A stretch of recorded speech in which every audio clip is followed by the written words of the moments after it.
జనసేన అధ్యక్షుడు శ్రీ పవన్ కళ్యాణ్ గారు జాతీయ భావాలు కలిగిన వ్యక్తి. ఈరోజు యువతకి ఒక స్ఫూర్తి ఆయన్నే దేశమంతా. ఎందుకు చెప్తున్నా అంటే మచ్చలేని నాయకుడు, కరప్షన్ లేని నాయకుడు, జైలుకి పోలే, జైలు కేసులు లేవు మా మీద, ఎక్కడ కూడా ఎవరిని ఇబ్బంది పెట్టలే, తాను ఉంటేనే డబ్బు సాయం చేస్తాడు, లేదంటే కామ్గా ఉండే వ్యక్తి. అంతేగాని ప్రభుత్వాల నుంచి డబ్బులు సంపాదించాలని, ప్రజల్ని ఇబ్బంది పెట్టాలని ఏం లేదు. ఎందుకంటే ఆయన ఒక స్టార్. మీకు తెలుసు, ఈరోజు ఒక సినిమా చేస్తే 100 కోట్లు వస్తాయి. ఇవాళ ఇంకా అది సినిమాలు ఎక్కడ వెళ్ళిపోయినాయో, మొన్న మనం ధురేందర్ సినిమా చూసినాం, 2,500 కోట్లకు వెళ్ళిపోయింది.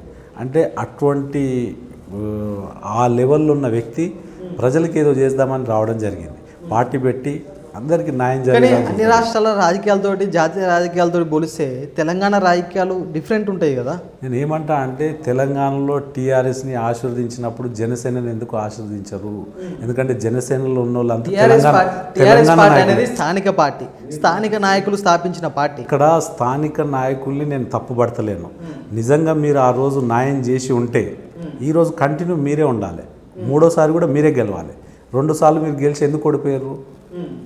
ఒక చోట మనకు తెలంగాణ తెచ్చిన ఘనత కేసీఆర్ గారు, అది ఎవరిని అడిగినా చెప్తారు, కాదంటలేను. అటువంటి వ్యక్తి ఒక చోట ఓడిపోయాడు. ఎప్పుడు కూడా మనం ప్రజలలో వెళ్ళాలి, ప్రజలకు మంచి చేస్తే వాళ్ళు ఒక ప్రాంతం, ఒక వ్యక్తి అనేది చూడరు. మంచి పనులు చేస్తే వాళ్ళు ఆదరిస్తారని గట్టి నమ్మకం నాకుంది. అందులో తెలంగాణ ప్రజలు పూర్తి నమ్మకం ఉంది. స్వర్గీయ ఎన్టీ రామారావు గారిని కూడా గెలిపించడం జరిగింది. అనేక సార్లు ఆయన ఇక్కడ ప్రభుత్వంలో ఉండడం జరిగింది. ఉమ్మడి రాష్ట్రం ఉన్నప్పుడు ఎక్కడ కూడా భేదాభిప్రాయం లేదు.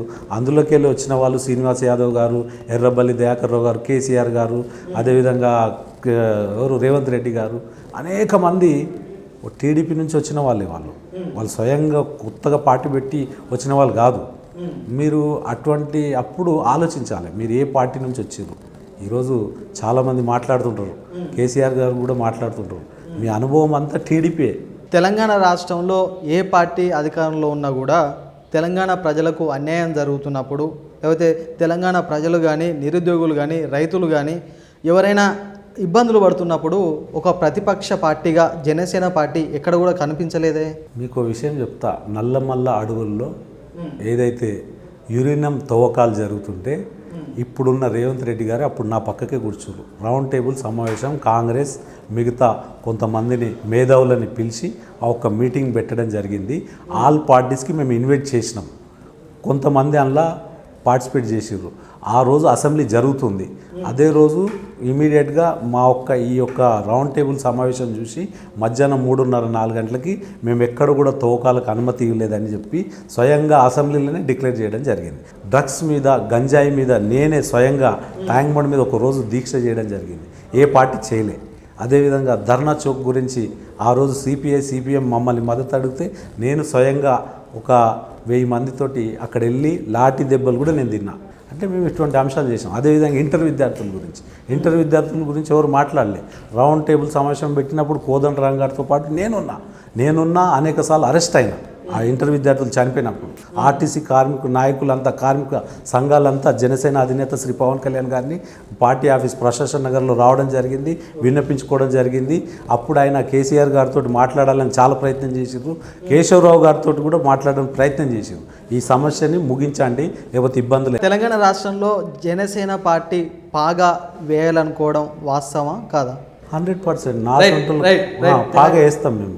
తెలంగాణ రాష్ట్రంలో జనసేన పార్టీ బాగా బీజేపీ పార్టీని, అదేవిధంగా టీడీపీ పార్టీని, ఈ 2 పార్టీలను బలోపేతం చేయడం కోసమే జనసేన పార్టీ ముందుకు వస్తుందన్న ప్రచారం కూడా విస్తృతంగా జరుగుతుంది. అది వాస్తవం కాదా? జనసేన పార్టీ మొన్న ఎలక్షన్లో కార్పొరేటర్ ఏదైతే ఎంపీటీసీ, జెడ్పీటీసీ ఇంకా రాలేదు. మొన్న జిల్లాలలో ఏదైతే కార్పొరేటర్ కానీ, కౌన్సిలర్ కానీ, మాకున్న బలం కొన్ని వేల కార్పొరేటర్లు ఉన్నా కానీ మేము కొన్ని చోట్ల పోటీ చేసినాం. 310 చోట్ల పోటీ చేస్తే ఒక కార్పొరేటర్, ఒక కౌన్సిలర్ గెలవడం జరిగింది. కొన్ని చోట్ల 2వ ప్లేస్ రావడం జరిగింది, 10-15 మంది. కొన్ని చోట్ల 3rd, కొన్ని చోట్ల కొన్ని ఓట్లు కూడా రాలేవు. అంటే ప్రయత్నం చేయడం తప్పు కాదు. మేము ఇండిపెండెంట్గా ప్రయత్నం చేస్తున్నాం. ఎక్కడ కూడా మేము మొన్న అలయన్స్ చేసుకోలే. అలయన్స్ అనేది ఎట్లుంటుంది అంటే ఆ ఒక టైము, ఆ సందర్భం బట్టి అలయన్స్ ఉంటుంది. అంతేగాని మేము ఇక అలయన్స్ ఉన్నామంటే మా ఇప్పుడు సిపిఐ సిపిఎం తోటి